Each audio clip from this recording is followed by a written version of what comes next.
चलो सबसे पहले हम चर्चा कर लेते हैं कल की क्लास की। कितना का आप लोगों को याद है?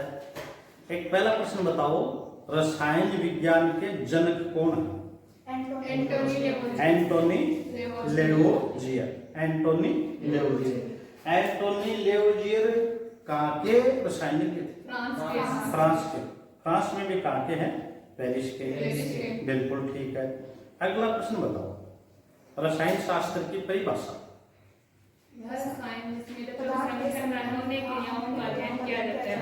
जिसके अंतर्गत पदार्थ के संगठन, गुणों और उनमें होने वाले परिवर्तनों या अन्य क्रियाओं का अध्ययन किया जाता है। अच्छा, रसायन का अंग्रेजी पर्याय क्या है? केमिस्ट्री। केमिस्ट्री किस भाषा का शब्द है? ग्रीक भाषा का। किससे बना है? किससे बना है? कीमिया से। बिल्कुल ठीक है। चलो अब अगला प्रश्न बताओ, केमिस्ट्री का हर जगह उपयोग है।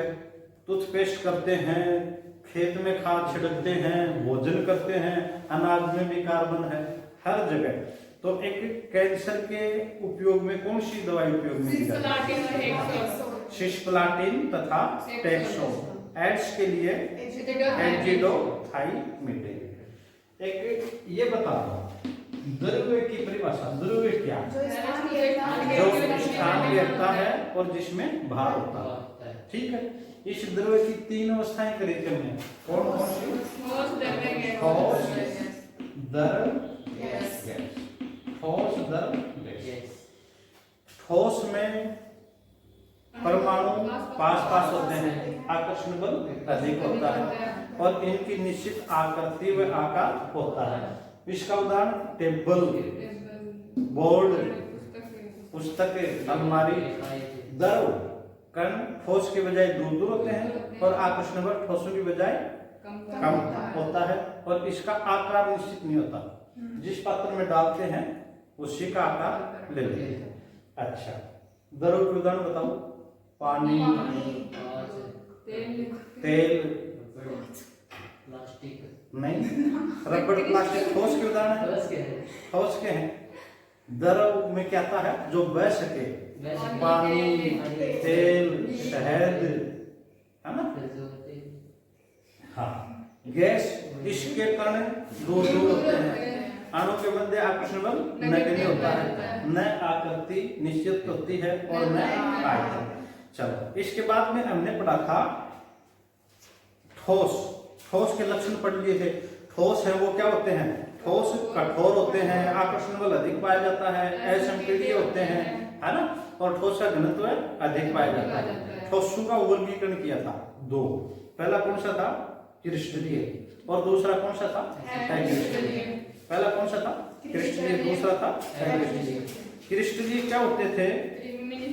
त्रिविम में निश्चित ज्यामिति होती थी और अक्रिस्टलीय त्रिविम में निश्चित ज्यामिति नहीं होती थी। अच्छा, एक उदाहरण बताओ। ये बताओ, रबड़ क्रिस्टलीय,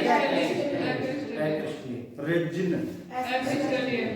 आप बताओ, क्वार्ट्ज क्रिस्टलीय, डायमंड क्रिस्टलीय। बिल्कुल ठीक है। कांच क्रिस्टलीय। आगे बताओ, क्रिस्टलीय जो ठोस होते हैं उनका जो शीतलन वक्र होता है वो कैसा होता है? असतत। क्या होता है? असतत। और अक्रिस्टलीय का सतत। एक ये बताओ, क्रिस्टलीय ठोस दीर्घप्राशी होते हैं या लघुप्राशी? दीर्घप्राशी। क्यों? हाँ, इनकी जो एक निश्चित व्यवस्था है वो लंबे समय तक पूरे क्रिस्टल में पाई जाती है और वो कौन से होते हैं? लघुप्राशी। अच्छा, हाँ, क्रिस्टलीय तो कौन से हो गए? दीर्घ। और अक्रिस्टलीय लघुप्राशी। अच्छा, एक ये बताओ, क्रिस्टलीय पदार्थ है वो समदेशिकता दर्शाते हैं या विषमदेशिकता? बिल्कुल ठीक है। वो कौन से दर्शाते हैं? विषमदेशिकता। अच्छा, और अक्रिस्टलीय समदेशिकता। कैसे? समदेशिकता, विषमदेशिकता क्या है?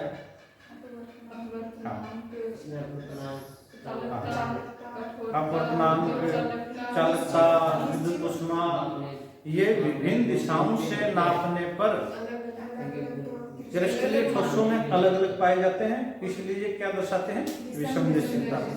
और अक्रिस्टलीय में किसी भी दिशा से मापते हैं, ये कैसे पाए जाते हैं, समान। तो ये कैसे हो गए, समदेशिकता। यहाँ तक पूरा याद हो गया, नोट्स बन गए, पीछे के प्रश्न कर लिए। अब आगे आ जाओ। अब आज हम लेंगे क्रिस्टलीय ठोसों का वर्गीकरण। कल तो पढ़ा था हमने ठोसों का वर्गीकरण। ठोस दो प्रकार के थे, एक क्रिस्टलीय और एक अक्रिस्टलीय। अब क्या पढ़ रहे हैं, क्रिस्टलीय ठोसों का। क्रिस्टलीय ठोसों का अच्छा किस आधार पर वर्गीकरण किया गया है, आणविक कणों के मध्य उपस्थित अंतराणविक बलों के आधार पर। इनके मध्य जो बल पाए जाते हैं ना, अंतराणविक बलों के आधार पर क्रिस्टलीय ठोसों को 4 भागों में बांटा। कितने भागों में बांटा है, 4 भागों में। पहला कौन सा है, आणविक ठोस। दूसरा कौन सा है, आणविक ठोस। तीसरा कौन सा है, रासायनिक ठोस। चौथा कौन सा है, ठोस। या इन्हें क्या बोलते हैं, नेटवर्क ठोस।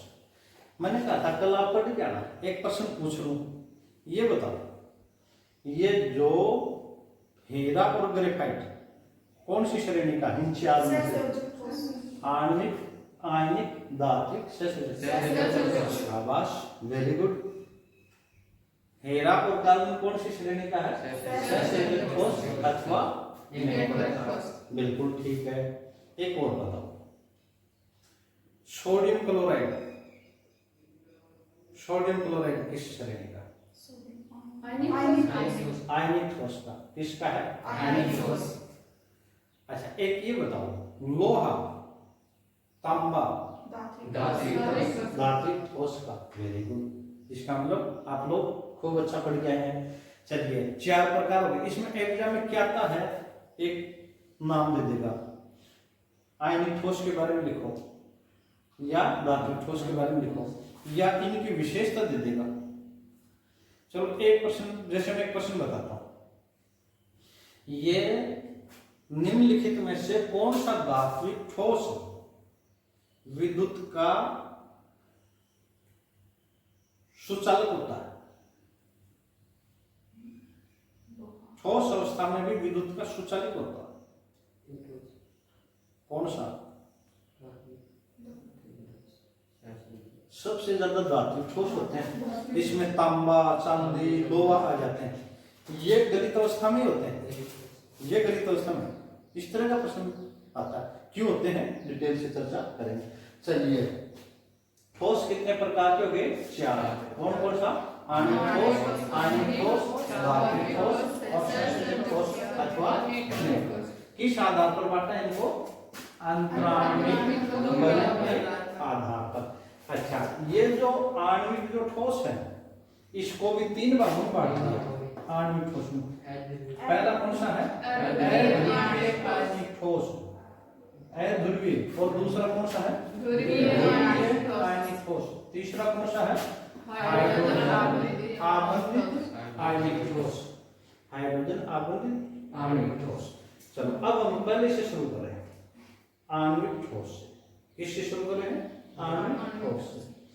एक बात तो समझ गए, हम जितने भी उदाहरण पढ़ेंगे ना, सब ठोस के पढ़ेंगे, सब ठोस के। लोहा ले लो,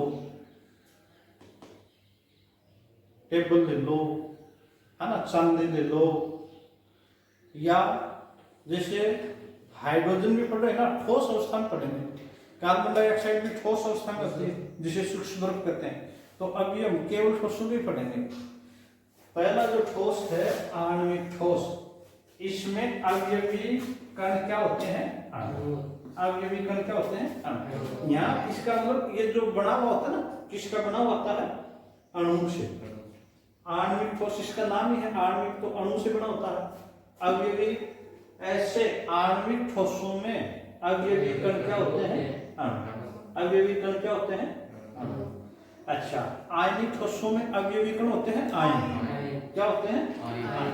और धात्विक ठोसों में अवयवी कण क्या होते हैं, धातु, धात्विक सुंदर धातु, है ना। चलो आगे देखो, अध्रुवीय आणविक ठोस। इसमें आपने बता दिया अध्रुवीय आणविक ठोस में अणु अध्रुवीय होते हैं, अणु अध्रुवीय होते हैं। आगे देखो क्लास के बाद में कभी नहीं उधर क्लास होगी और ये देखो अध्रुवीय आणविक ठोस, इसमें अणु, एक तो बात सबको स्पष्ट हो गई, आणविक ठोस में अवयवी कण क्या होते हैं? पहला जो प्रकार है हमने अध्रुवीय आणविक ठोस, अध्रुवीय आणविक ठोस में अवयवी कण क्या होते हैं? अवयवी कण होते हैं अणु।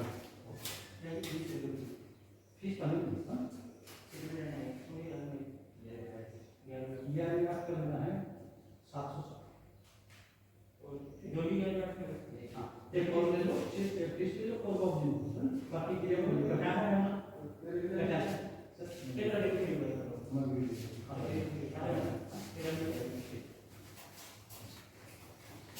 चलो भाई, अध्रुवीय आणविक ठोस में आपने एक बात तो बता दी थी, आणविक ठोस है ना, इसमें अवयवी कण क्या थे? अणु थे। और अध्रुवीय आणविक ठोस में अवयवी कण तो अणु ही है, पर उनकी प्रकृति भिन्न है। ये अणु कैसे हैं? अणु अध्रुवीय प्रकृति के होते हैं। और अणु के मध्य जो परमाणु होते हैं उनमें कौन सा बंध पाया जाता है? अध्रुवीय सहसंयोजक बंध से बंधे होते हैं। अच्छा, इसके उदाहरण हाइड्रोजन, एस का मतलब सॉलिड ठोस, ठोस हाइड्रोजन, ठोस आयोडीन, ठोस क्लोरीन, ये क्या हो गया? C4 मेथेन, ठोस आर्गन ठोस। तो इसमें अध्रुवीय आणविक ठोसों के उदाहरण कौन से गए? H2, I2, Cl2, CH4 argon, सब ठोस अवस्था में। ठीक है, चलो एक प्रश्न का जवाब दो। निम्नलिखित में से कौन सा परमाणु अध्रुवीय आणविक ठोस नहीं है? फर्स्ट ऑप्शन में है हाइड्रोजन सॉलिड, सेकंड में है I2 आयोडीन ठोस, थर्ड में है Cl2 ठोस, और चौथे में है कार्बन। कार्बन वो कौन सी बताया आपने? ठीक है, चलो। अच्छा, इनके अणु के मध्य, जैसे ये हाइड्रोजन है ना, हाइड्रोजन ठोस नहीं है, तो ये जो अणु होते हैं इनके अणु के मध्य कौन सा बल पाया जाता है? दुर्बल वाणुवाल बल होते हैं, दुर्बल वाणुवाल बल होते हैं। और परमाणु के मध्य परिक्षेपण बल अथवा लंदन बल होते हैं। परमाणु के मध्य कौन से बल होते हैं? परिक्षेपण बल अथवा लंदन बल। ये जो अध्रुवीय आणविक ठोस हैं, इनमें दुर्बल वाणुवाल बल पाए जाते हैं, इसलिए इनके गलनांक का उतना बहुत कम होते हैं, गलनांक का उतना कम होते हैं। और ये कमरे के ताप पर अक्सर किस अवस्था में पाए जाते हैं? गैस में पाए जाते हैं। चलिए आगे देखो, ये क्रिस्टल नरम और विद्युत के उच्चालक होते हैं। नरम और विद्युत के कैसे होते हैं? उच्चालक। गलनांक और क्वथनांक क्या होते हैं? अतः सामान्य तौर पर ये द्रव अथवा गैस अवस्था में पाए जाते हैं। चलो, पहला हमने आणविक ठोस में कौन सा पढ़ लिया? अध्रुवीय आणविक ठोस। इसमें अवयवी अणु क्या होते हैं? अध्रुवीय। एक बात और बता दो, कौन सा बंध पाया जाता है? अध्रुवीय सहसंयोजक। उदाहरण बता दो, H2, I2, Cl2, CH4। और अणु के मध्य दुर्बल वाणुवाल बल होते हैं, और परमाणु के मध्य परिक्षेपण बल अथवा लंदन बल पाए जाते हैं। चलो, अब हम लेते हैं दूसरा, ध्रुवीय आणविक ठोस। अच्छा, ये तो क्या थे? अध्रुवीय। ये अध्रुवीय थे, इनके अणु कैसे होते थे? अध्रुवीय। और इसके कैसे जाएंगे? ध्रुवीय। इसमें कौन से जाएंगे? ध्रुवीय। इस प्रकार के ठोस ध्रुवीय, कौन से? ध्रुवीय अणु के द्वारा बने जाते हैं। किसके द्वारा बने थे? ध्रुवीय। और ये किसके द्वारा बने थे? अध्रुवीय। अच्छा, अणु के मध्य ध्रुवीय सहसंयोजक बंध होता है। कौन सा बंध होता है? ध्रुवीय सहसंयोजक। और इसके मध्य कौन सा था? अध्रुवीय सहसंयोजक। अच्छा, इसके उदाहरण कौन से हो गए? SO2 ठोस। अच्छा, एक ये बात इंपॉर्टेंट है, आपके बोर्ड की एग्जाम में पूछी हुई भी है। ये जो ध्रुवीय आणविक ठोस होते हैं, इनमें क्या पाया जाता है? कार्बन द्विध्रुव अन्योन्य क्रियाएं। क्या पाया जाता है? कार्बन द्विध्रुव अन्योन्य क्रियाएं या द्विध्रुव आकर्षण बलों द्वारा जोड़े रहते हैं। एक प्रश्न का जवाब दो। निम्नलिखित में से कौन से ठोस द्विध्रुव अन्योन्य क्रियाओं द्वारा जुड़े रहते हैं? फर्स्ट ऑप्शन में है आयनिक ठोस, दूसरे में है धात्विक ठोस और तीसरे में है ध्रुवीय आणविक ठोस। ध्रुवीय आणविक ठोस होते हैं। अच्छा, ये नरम विद्युत के क्या होते हैं? कुछ। ये भी विद्युत के कुछ अलग थे। अच्छा, गलनांक अध्रुवीय अणु की अपेक्षा अधिक होता है। इनका जो गलनांक था ना, उससे तो अधिक है, परंतु कमरे के ताप और दाब पर द्रव या गैस अवस्था में पाए जाते हैं। एक बार पुनः बता दो, फिर हम आगे बढ़ते हैं। क्रिस्टलीय ठोसों को कितने भागों में बांटा है? 4। पहला आणविक को कितने भागों में बांट दिया? 3। अध्रुवीय, ध्रुवीय, आयनिक। अच्छा, आणविक ठोस में अवयवी कण क्या होते हैं? अणु। अच्छा, अध्रुवीय अवयवी कण क्या हुए? अणु। अध्रुवीय कौन सा बंध पाया जाता है? उदाहरण कौन सा हो गया? अच्छा, इनमें कौन सा बंध पाया जाता है? या परिक्षेपण बंध या रंजन बंध। अच्छा, ध्रुवीय आणविक ठोस किससे बने होते हैं? अणुओं के मध्य कौन सा बंध पाया जाता है? HCl। अच्छा, एक ही किससे बंधे रहते हैं?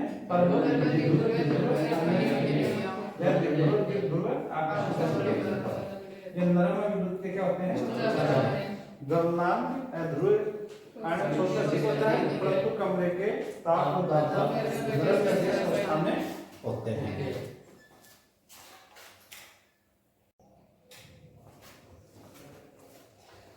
अब देखो, हमने पहला जो प्रकार किया था आणविक ठोस, उस आणविक ठोस में तीसरा कौन सा हो गया? हाइड्रोजन आबंधित आणविक ठोस। इससे पहले हमने पढ़ा था, पहला कौन सा पढ़ा था? अध्रुवीय, फिर ध्रुवीय और तीसरा हाइड्रोजन। ये जो ध्रुवीय था ना, दूसरे के उदाहरण बताओ ध्रुवीय के। अभी करवाया है HCl, SO2। उनमें कौन सा बंध पाया जाता था? कौन सा बंध पाया जाता था?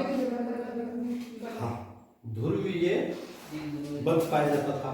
द्विध्रुव आकर्षण, द्विध्रुव आकर्षण, ये बंध पाया जाता था। अच्छा, इसमें भी बंध तो कौन सा पाया जाता है?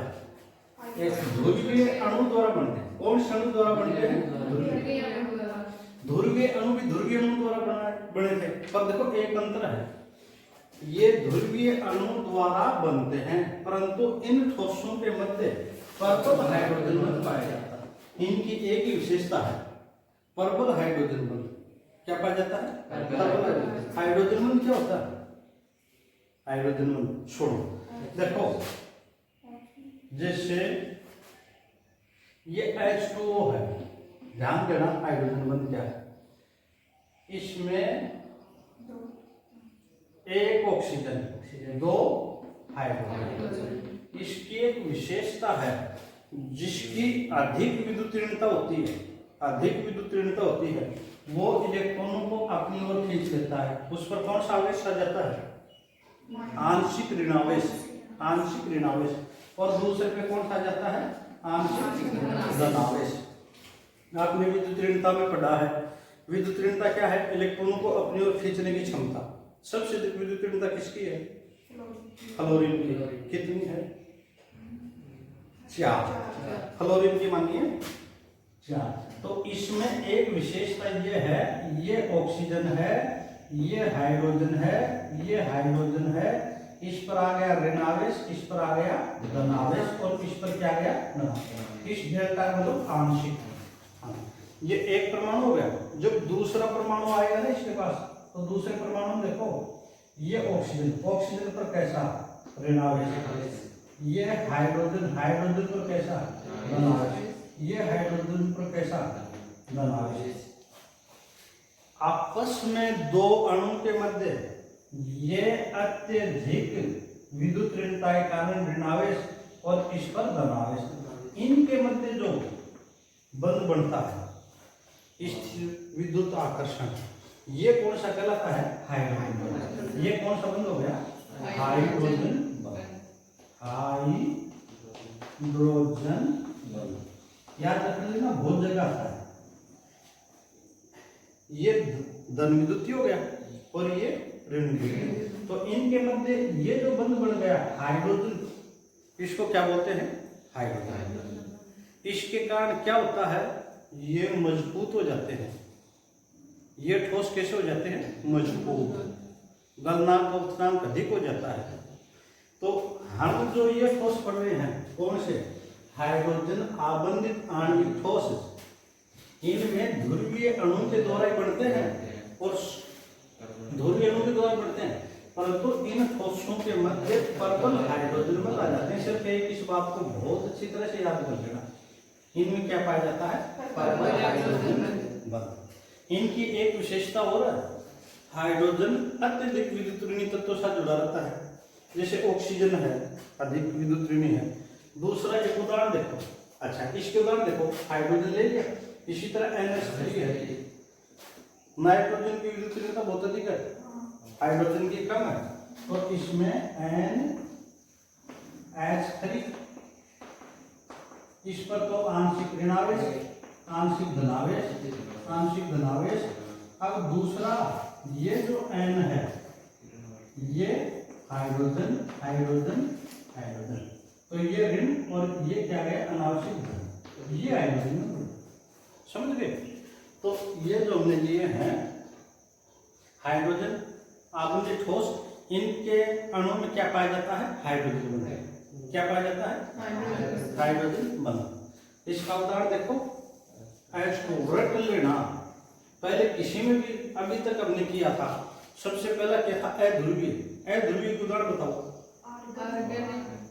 ठोस आर्गन, ठोस हाइड्रोजन, CH4 ठोस, और ध्रुवीय के बताओ, मैंने आपको सामने में दिया, HCl, उसका क्या था, SO2 HCl। अच्छा अब तीसरे का उदाहरण देखो, इसके तो ये उदाहरण यही है, और हर बार पूछेगा जब देखो H2 एक NH3, इन दो की इंपॉर्टेंट बता, H2O और NH3। अच्छा एक क्या हो गया, HCl, एक क्या हो गया, C2H5OH, एक ये H। आगे देखो, ऐसे ठोसों में हाइड्रोजन और फ्लोरीन, या ये तो कम विद्युत ऋणता वाला हो गया, और अधिक वाला तो होगा फ्लोरीन, ऑक्सीजन अथवा नाइट्रोजन परमाणु के बनते ध्रुवीय सहसंयोजक बनते हैं। ध्रुवीय सहसंयोजक, ध्रुवीय सहसंयोजक क्या, एक तरफ माइनस दूसरी तरफ प्लस, ये माइनस दूसरी तरफ प्लस, ये तो है माइनस प्लस के कारण ध्रुवीय सहसंयोजक, और ये इसके कारण बीच में क्या था, हाइड्रोजन, तो ये बन गए हाइड्रोजन बंध। अच्छा कमरे के ताप पर ये कैसे होते हैं, द्रव अवस्था, द्रव अथवा नरम ठोस होते हैं। तो ये हमारा पहला प्रकार हो गया।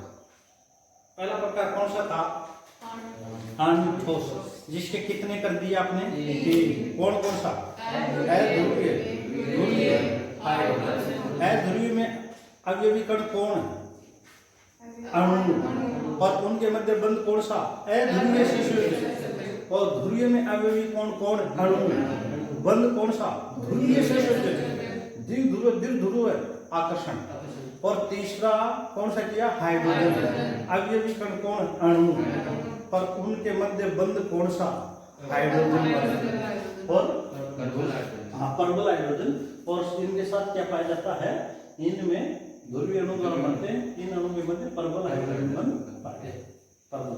और उदाहरण बताओ, H2O NH3, C2H5OH, ethylene HCl। चलिए, और ये इनमें भी बंध तो कौन सा पाया जाता है, ध्रुवीय सहसंयोजक, ध्रुवीय सहसंयोजक। परंतु हाइड्रोजन में पाया जाता है, जिसके कारण ये ठोस और विद्युत के क्या होते हैं, वह नरम होते हैं, कम गैस के ताप पर। अब दूसरा जो ये इंपॉर्टेंट है, आयनिक ठोस। आयनिक ठोस, इधर देखो, आयनिक ठोस में अवयवी कण कौन है, अवयवी कण कौन है, आयन। अच्छा, आयन कौन से हो सकते हैं, धनायन और ऋणायन। धनायन और ऋणायन परस्पर स्थिर विद्युत आकर्षण बल होते हैं। इसमें कौन सा बल पाया जाता है, स्थिर विद्युत आकर्षण। कौन सा बल पाया जाता है, अच्छा। इससे पहले स्थिर विद्युत आकर्षण बल दिया है, इनमें तो सहसंयोजक है ना, ध्रुवीय सहसंयोजक कार्बन। अच्छा, अध्रुवीय में अध्रुवीय सहसंयोजक बल है ना। पहली बार कौन सा रहा है, स्थिर विद्युत। अच्छा, अवयवी कण क्या हो गए, आयन। उनमें अणु थे, तीनों में अवयवी कण कौन थे, अणु। और इसमें अवयवी कण क्या है, आयन। अच्छा, और धनायन ऋणायन परस्पर कौन से बल से जुड़े होते हैं, स्थिर विद्युत। वो सारे के सारे सहसंयोजक बलों से जुड़े हुए थे, चाहे तो ध्रुवीय सहसंयोजक, अध्रुवीय सहसंयोजक। पहला अध्रुवीय में था अध्रुवीय सहसंयोजक बल, ध्रुवीय में ध्रुवीय सहसंयोजक बल, और हाइड्रोजन में ध्रुवीय सहसंयोजक तो था ही, और उसके साथ क्या था, हाइड्रोजन। और इसमें स्थिर विद्युत आकर्षण। सामान्य ताप पर ये ठोस और एक इस चीज को इंपॉर्टेंट कर लो, ठोस अवस्था में विद्युत व ताप के क्या होते हैं, उछाल। क्या होते हैं, उछाल। क्योंकि परबल आकर्षण बल के कारण आयनों की गति संभव नहीं है। तो एक बार फिर सुने आप, ये विद्युत व ताप के क्या होते हैं, उछाल। विद्युत व ताप के क्या होते हैं, उछाल। एक उदाहरण देता हूँ, सोडियम क्लोराइड है, ये एन है, इसकी संरचना देखो, sodium chloride, sodium chloride, sodium chloride. Sodium पर कैसा है, धन ऋण, धन ऋण, धन। ये स्थिर विद्युत आकर्षण से बन जाते हैं, किससे बन जाते हैं, स्थिर विद्युत आकर्षण। ये है तो नीचे क्लोरीन पाएगा, इसके नीचे सोडियम पाएगा। आगे पढ़ोगे आप, दोष पढ़ोगे ना, ये क्लोरीन है तो फिर ये सोडियम, ये क्लोरीन, ये sodium, chlorine, sodium, chlorine, sodium, chlorine, sodium, chlorine, sodium. ये minus plus, minus plus, minus, और ये विपरीत आवेश वाले होते हैं हमेशा, ठीक है। अच्छा, मैं ये कह रहा था, बंध जाते हैं ठोस अवस्था में और ये गति नहीं कर सकते, इसलिए विद्युत के क्या होते हैं, उछाल। तो परबल आकर्षण बल के कारण आयनों की गति संभव नहीं, जबकि गलित अवस्था व विलीन अवस्था में विद्युत व ताप के क्या होते हैं, सुचालक। विद्युत व ताप के क्या होते हैं, सुचालक। इस चीज को इंपॉर्टेंट है। आयनिक ठोस, ठोस अवस्था में विद्युत के क्या होते हैं, उछालक। क्यों, स्थिर विद्युत आकर्षण के द्वारा ये गति नहीं करते, और गलित व विलयन में क्या हो जाते हैं, सुचालक। क्यों, ये गति करने लग जाते हैं। अच्छा, विद्युत प्रवाह के फलस्वरूप इनका रासायनिक संकेत परिवर्तित हो जाता है, इसे विद्युत अपघट्य कहते हैं। तीसरा पाठ है ना, इलेक्ट्रोकेमिस्ट्री विद्युत अपघट्य, ये विद्युत अपघट्य कहलाते हैं। उदाहरण देखो, sodium chloride, calcium sulphate, Na2SO4, HCl, CO3, lithium chloride, Al2SO4 और मैग्नीशियम सल्फेट। ये कैसे होते हैं, ये मंगोल प्रकृति के होते हैं, मंगोल प्रकृति के होते हैं। एक बार पुनः सुन लो, हाइड्रोजन आबंध में बंध तो कौन सा होता है, परबल आयन। उदाहरण कौन से हो गए, H2NH, विद्युत के उछाल। आयनिक ठोस में अवयवी कण क्या हो गए, कौन से, धनायन। कौन सा बल पाया जाता है, सामने ताप पर ठोस। अच्छा, ये ठोस अवस्था में विद्युत व ताप क्या होते हैं, उछाल। क्यों होते हैं, क्योंकि पर जबकि गलित व विलीन अवस्था में ये विद्युत व ताप के सुचालक। पहले ये क्या करते थे, जैसे अर्थिंग बनाते थे ना, कच्चा अर्थिंग नीचे जमीन में लोहा का सरिया, लोहा का गाड़ के, तब उसमें नमक डालते थे, नमक डाल के पानी डालते थे, आपको ध्यान हो, फिर ये आयनिक हो जाता था और विद्युत बढ़ जाती थी, है ना। चलो ये हो गए हमारे दो। अब दो और करते हैं।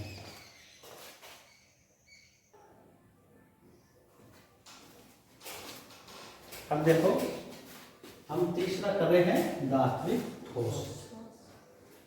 आयनिक ठोस में तो अवयवी कण क्या थे? आयन, धनायन, ऋणायन। आणविक ठोस में अवयवी कण क्या थे? अणु, अणु। और धात्विक ठोस में अवयवी कण है धातुएं, धातुएं। इसमें धातुएं कौन से हैं? ऋण और धनी, है ना। इसमें धातुएं धनायनों का व्यवस्थित समूह है। क्या है? धनायनों का व्यवस्थित समूह है, और जो चारों ओर से संगलित इलेक्ट्रॉनों से घिरे रहते हैं।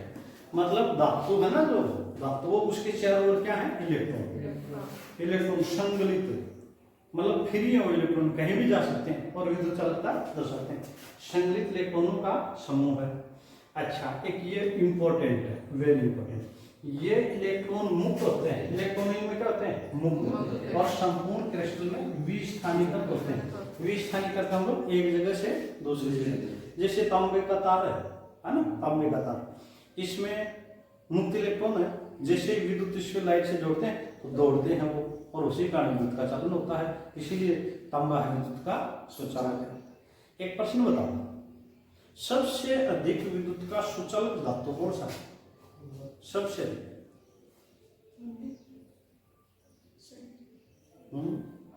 नाजिया बता रही है, सही है बिल्कुल। सबसे विद्युत का सुचालक धातु कौन है? चांदी।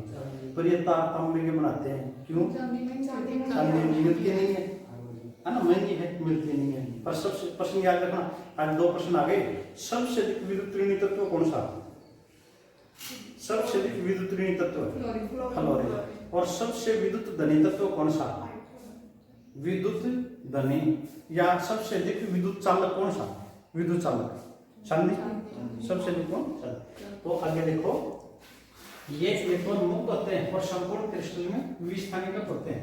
इन गतिशील इलेक्ट्रॉनों के कारण ये विद्युत ताप के सुचालक होते हैं। यही ऐसे हैं। अच्छा, अंतराकाशी क्षेत्रों में, अंतराकाशी क्षेत्र कैसे होते हैं? जैसे बनते हैं ना, इनके जो बीच में जो जगह हो जाती है, जो अंतराकाशी, ये अंतराकाशी क्षेत्र है। अंतराकाशी क्षेत्रों में एलिमेंट इलेक्ट्रॉनों की उपस्थिति के कारण एक ठोस अवस्था में भी विद्युत का चालक होते हैं। आयनिक नहीं थे ठोस अवस्था में, सोडियम क्लोराइड नहीं था, गलितीय बिजली में था। और ये किस अवस्था में होते हैं? ठोस अवस्था में। बताओ क्यों होते हैं? अंतराकाशी क्षेत्रों में एलिमेंट इलेक्ट्रॉनों की उपस्थिति के कारण ये ठोस अवस्था में विद्युत चालक होते हैं। अच्छा, मुक्त इलेक्ट्रॉनों के कारण ये विशेष धात्विक चमक रखते हैं और इनमें रंग पाया जाता है। आगे हम धातुओं का रंग करेंगे ना, तब लेंगे। इनमें अवयवी कण क्या होते हैं? धातु परमाणु होते हैं, और जिनके मध्य प्रबल धात्विक पाया जाता है। इनके मध्य क्या पाया जाता है? धात्विक। धातु होते हैं धात्विक। आयनिक में आयन होते हैं, आयनिक गुण पाया जाता है। इनमें कौन सा गुण पाया जाता है? धात्विक। सामान्य ताप पर ठोस और कठोर होते हैं। इनके गलनांक बहुत ऊंचे होते हैं। अच्छा, एक होते हैं आघातवर्धनीय व तन्य। आघातवर्धनीय क्या होते हैं? आघातवर्धनीय जो आघात को सह सके, जैसे लोहा उसको पीटेंगे तो चादर बन जाएगी, आघात। और तन्य होते हैं जिसमें पतले पतले तार खींचे जा सकते हैं। तो ये धातु की विशेषता है। आघातवर्धनीय चादर बनाई जा सकती है, तन्य तार बनाए जा सकते हैं, अर्थात इनकी चादरें बनाई जा सकती हैं व तार खींचे जा सकते हैं। इंपॉर्टेंट उदाहरण कौन सा है? कॉपर, एल्यू, सोना, Fe, लोहा, एल्यूमीनियम। अब आ जाओ चौथा कौन सा है? इनमें अवयवी कण क्या होते हैं? परमाणु। अच्छा, एक बार पुनः दोहरा दो। ठोस कितने प्रकार के थे? 4। पहला कौन सा? आणविक। आणविक में अवयवी कण कौन? अणु। दूसरा था आयनिक। आयनिक में अवयवी कण कौन? आयन, धनायन, ऋणायन। तीसरा कौन सा था? धात्विक। धात्विक ठोस। धात्विक ठोस में अवयवी कौन? धातु। धातु, धातु के चारों ओर इलेक्ट्रॉन, ठीक है, धातु। और चौथा सहसंयोजक में अवयवी कौन? अभी बुनियाद हो गई। अच्छा, पहला जो था अपना आणविक ठोस, उसमें कौन सा बंध पाया जाता था? ध्रुवीय। ऐसे अध्रुवीय था ना, अध्रुवीय था उसमें तो अध्रुवीय से संयोजक, और ध्रुवीय था उसमें ध्रुवीय से संयोजक, और हाइड्रोजन था उसमें ध्रुवीय से संयोजक के साथ हाइड्रोजन। अच्छा, दूसरा आयनिक लिया, उसमें कौन सा पाया जाता? स्थिर विद्युत आकर्षण, स्थिर विद्युत आकर्षण। तीसरा धात्विक लिया, उसमें कौन सा बंध? धात्विक बंध। और इसमें कौन सा पाया जाता है? सहसंयोजक। कौन सा बंध पाया जाता है? सहसंयोजक बंध पाया जाता है। इसमें असंख्य परमाणु जुड़कर बहुत बड़े अणु की संरचना करते हैं, तो इन्हें क्या कहते हैं? वर्ध। एक बार ये भी पूछ लिया था, वर्ध अणु कौन से होते हैं? सहसंयोजक, है ना, बहुत बड़े बड़े होते हैं। अच्छा, सहसंयोजक बंध परस्पर दिशात्मक हुआ, परस्पर दिशात्मक होने के कारण ठोस और कठोर होते हैं। अच्छा, सारे के सारे कठोर हैं, पर एक अपवाद है, ग्रेफाइट बहुत नरम।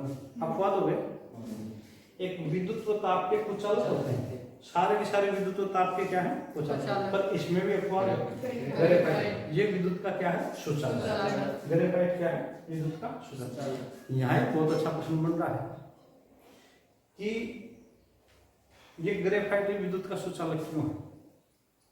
ग्रेफाइट विद्युत का सुचालक क्यों है? अच्छा, इस पे मैं चर्चा करूंगा। इसके उदाहरण देखो, हीरा, सिलिकॉन, ग्रेफाइट, कार्बाइड, सिलिका, इसके उदाहरण। अब थोड़ी सी चर्चा करेंगे। सबसे बड़े अणु यही होते हैं, वर्ग अणु। इसमें अवयवी कण क्या है? परमाणु। और बहुत बड़ी संख्या में जुड़ के बड़े अणु बनाते हैं। कौन सा बंध पाया जाता है? कठोर होते हैं। अपवाद कौन सा है? विद्युत और ताप के क्या होते हैं? अपवाद क्या है? एक बात याद रखो, सबसे कठोर धातु कौन सा है? सबसे कठोर हीरा, बिल्कुल सही। सबसे कठोर धातु कौन सा है? अच्छा, एक बात है, हीरा तो सबसे कठोर और ग्रेफाइट मुलायम। क्यों? अच्छा, एक बात और सुनो, हीरा विद्युत का कुचालक होता है, ये सारे कुचालक होते हैं, जबकि ग्रेफाइट विद्युत का सुचालक होता है। क्यों? हीरा और ग्रेफाइट में क्यों अंतर है? हीरा सबसे कठोर जबकि ग्रेफाइट सबसे नरम। हीरा विद्युत का कुचालक जबकि ग्रेफाइट विद्युत का सुचालक है, और ये दोनों एक ही सहसंयोजक और नेटवर्क ठोस में आते हैं। इसका क्या कारण है? एक बड़ा प्रश्न कल कॉपी में लिख के लाओगे, हीरा व ग्रेफाइट में अंतर लिखो। प्रश्न क्या है? हीरा व ग्रेफाइट में अंतर लिखो। अब अंतर आप मेरे को एक बात बता दोगे, हीरा तो आप लिखोगे विद्युत का कुचालक होता है, कठोर होता है, जबकि ग्रेफाइट विद्युत का सुचालक और नरम होता है। क्यों? इसकी व्याख्या लिखोगे, आप बता सकते हो क्यों? इसकी संरचना के कारण। कौन सा जो कार्बन पाया जाता है उसमें ये दोनों कार्बन के प्रमुख है, एक तो इनकी कौन सी तो संरचना पाई जाती है, और इनमें कौन सा संकरण पाया जाता है। कल इसको खूब डिटेल से लिखेंगे। हाँ, एक में sp2 पाया जाता है, एक में sp3, एक में चतुष्फलकी होता है ना, और ग्रेफाइट में परतें होती हैं, है ना, एक दूसरे से दूर रहती हैं। कल हम इस पे चर्चा करेंगे। अब कल की क्लास में पहले ही पढ़ के आओगे। देखो, जब हम टाइम दे रहे हैं ना, तो इसको ज्यादा से ज्यादा कल अब तक जो पढ़ा दिया वो तो पढ़ के आओगे, और कल पढ़ के आओगे एकक कोष्टिका, एकक कोष्टिका। कल इसको तैयार करके आओगे।